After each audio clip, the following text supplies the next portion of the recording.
Hello students, कैसे आप सभी सभी अच्छे। तो बच्चों, आज के इस लेक्चर में मैं आप लोगों के सामने डिस्कशन करूंगा विद्युत चुंबकीय तरंगों के बारे में, मतलब इलेक्ट्रोमैग्नेटिक वेव के बारे में डिस्कशन करूंगा। और आज के इस लेक्चर में इस टॉपिक को मैं आप लोगों के लिए बिल्कुल कंप्लीट करवा दूंगा। देखो, सबसे पहले तो मैं आप लोगों के लिए विद्युत चुंबकीय तरंग की डेफिनेशन को बताता हूं।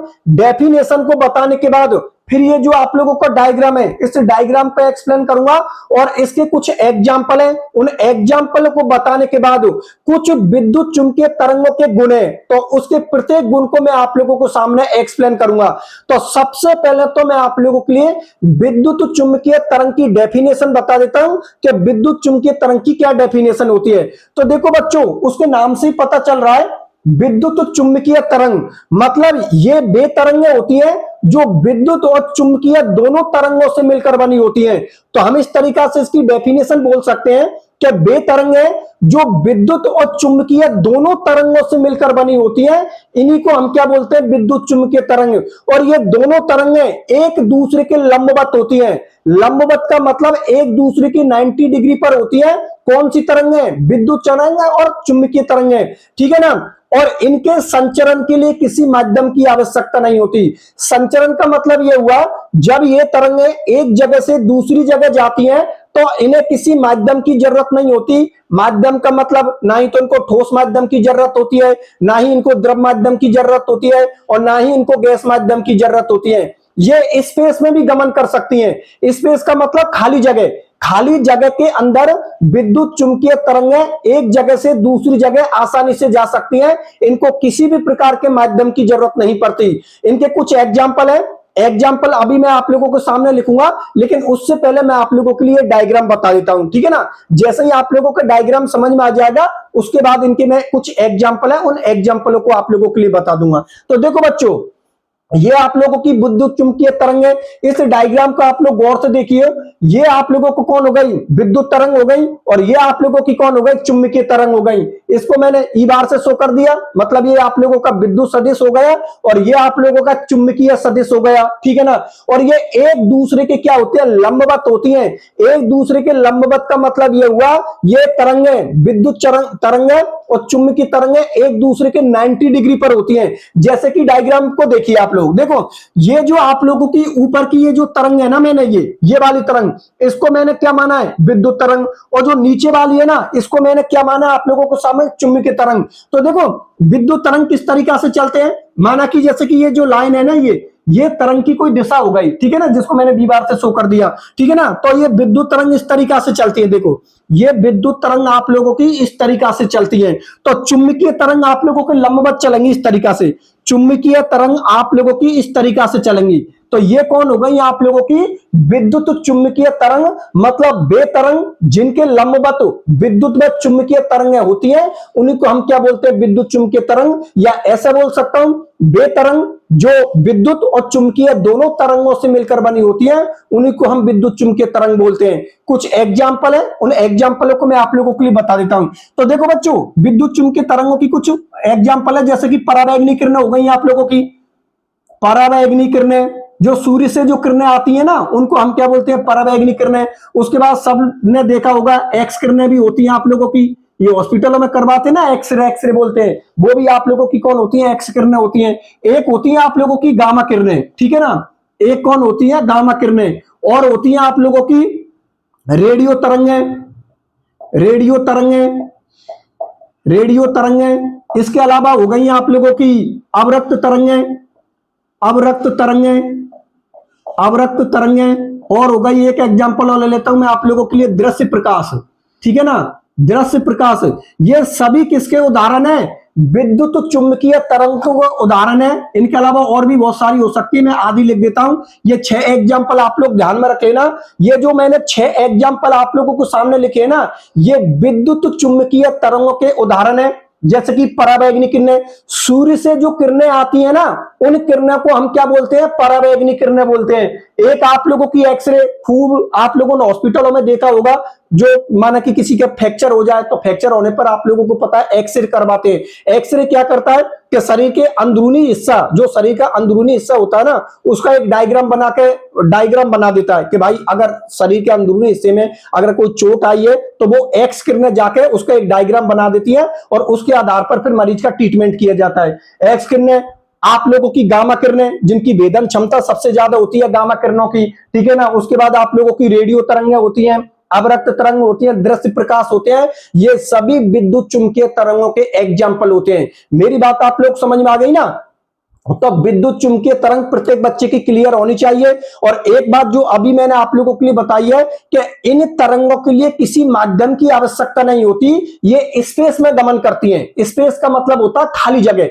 खाली जगह के अंदर ये एक जगह से दूसरी जगह जा सकते हैं। जैसे कि एक उदाहरण देता हूं, एक बात बताइए, जो सूर्य से किरणें आती हैं पृथ्वी पर, क्या वो किसी माध्यम की जरूरत पड़ती है? उनको कोई माध्यम की जरूरत नहीं पड़ती है। ना उनको किसी ठोस माध्यम की जरूरत पड़ती है, ना ही उनको द्रव माध्यम की जरूरत पड़ती है, और ना ही उनको गैस माध्यम की पड़ती है। गैस माध्यम की उनको जरूरत पड़ती है। सूर्य की किरणें डायरेक्ट पृथ्वी पर आती हैं तो उनको किसी भी माध्यम की जरूरत नहीं पड़ती है। तो वो किसका उदाहरण हो गया? विद्युत चुंबकीय तरंग का। मेरी बात आप लोग समझ में आ गई ना। डायग्राम पूरा आप लोगों को अच्छी तरीके से समझ में आ गया होगा। ये दोनों तरंगें एक दूसरे के लंबवत होती है, मतलब 90 डिग्री पर होती है। और ये मैंने तरंग की दिशा को शो कर दिया।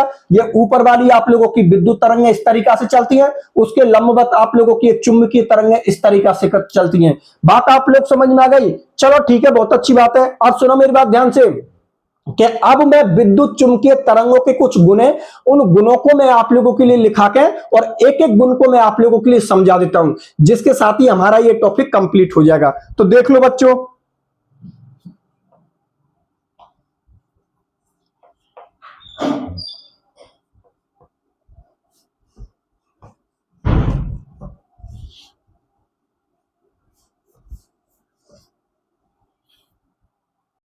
तो देखो बच्चों, अब मैं आप लोगों के लिए विद्युत चुंबकीय तरंगों के गुणों को बता देता हूं कि विद्युत चुंबकीय तरंगों के कौन कौन से गुण होते हैं।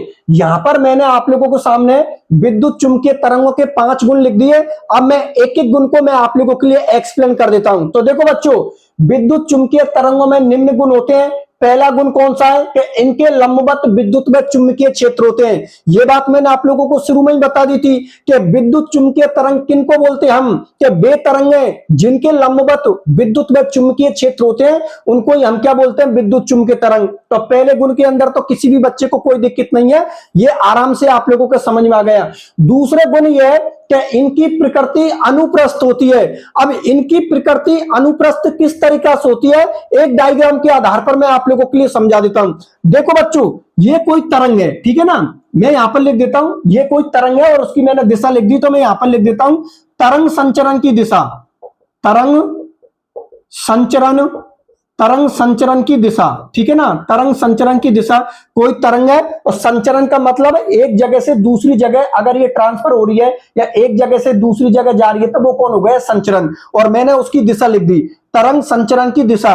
अब यदि कणों का कंपन इसके लंबवत हो रहा है, कणों की संचरण की दिशा के लंबवत यदि कणों का कंपन हो रहा है तो उस प्रकृति को हम लोग क्या बोलते हैं? अनुप्रस्थ प्रकृति।